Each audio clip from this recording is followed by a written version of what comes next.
Today on Smackey's Garage, we're going to be looking at adding a bed step to our F-150. I bought this AMP bed step. I'm going to answer the question, does every truck need a good bed step?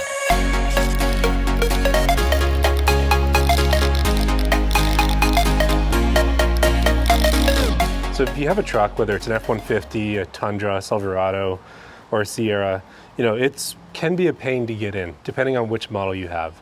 Now this 18 F-150 has no step provision at all. My 11 had something that pulled down out of here, and some of them have steps built into the bumper over here. Now the reason why I'm adding a step is because, one, I'm getting older. Two, it's much easier to get into the truck if you have a step. Now when I'm looking at putting things in the truck now, it's typically put in the truck, and then I have to jump all the way up to get in. And it's not ideal. It would be so much easier if there was a bed step somewhere here where I could get in from. They have the ones for the toolboxes up front, but I'm going to try out this one from AMP Research. Now the reason why I'm going with this specific bed step here is essentially because when I looked it up, it had hundreds of reviews and it was almost a 5-star rating. So you can tell that it's definitely a good product. So what we're going to do in this video is we're going to take this step, we're going to install it on the truck, try it out in a few different situations, and then answer the question, do you really need an aftermarket bed step for your vehicle? Let's go ahead and open the package and see what we got in here. So we have our instructions. This looks like the mechanism, probably bolts to a bracket, and we have 2 brackets. And some hardware and the step. All right, so here's all their hardware for the product, and the instructions came, and it looks like it's only a few steps, so really 7 steps, so it shouldn't be too hard to do. So let's go ahead and let's get this installed in the truck. So looking at what you get in the package, these brackets are actually very heavy steel, so you can tell it's a very well-made quality product, and it feels like it's been powder coated, so it's going to be robust under the vehicle, and all the brackets are made out of that. This is the same thing. This looks like it's cast right here, and then you have the step. Now looking at the instructions, first thing, remove nuts and the 1 bolt shown below. So it's a 13mm and 21mm. Looks like 2 bolts near the bumper on the edge, and it looks like the bracket that's holding the bumper on.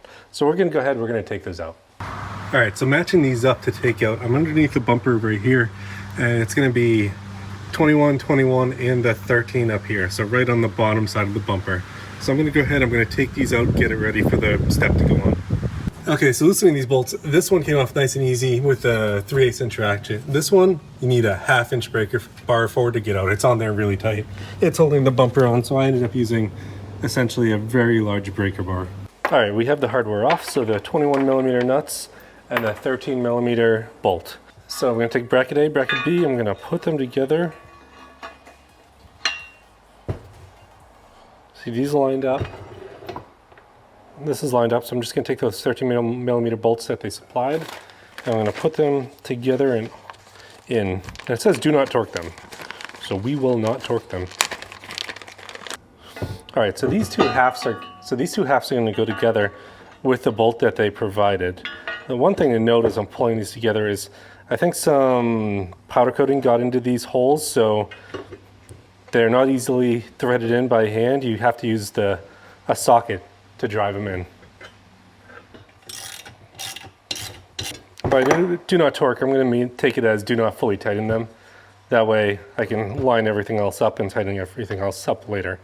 So the next step is to put this bracket on. So we're going to end up putting this onto here.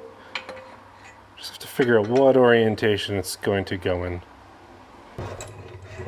And a note while doing this, it looks like this goes on top, then this goes here, and then this can bolt into that previous location on the frame or on the bumper.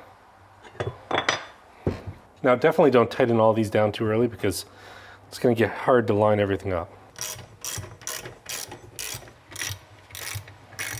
Alright, so this is ready to go back on the truck.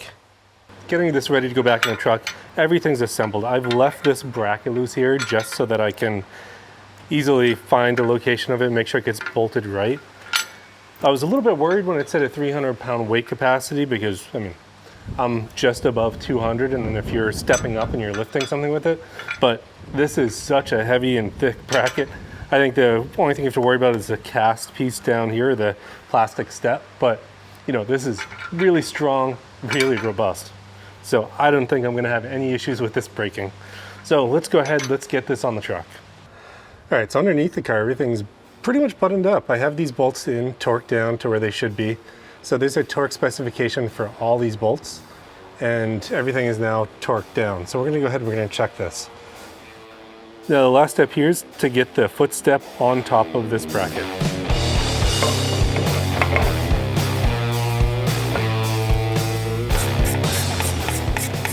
So I guess now the main question is, how does it work? Now it's so much easier to get in when you can just put your foot here, push this down, and then have a step to get in. You know, looking at it and using it, it feels like a very sturdy product, and definitely something I would recommend if you don't have a BedStep on your vehicle already.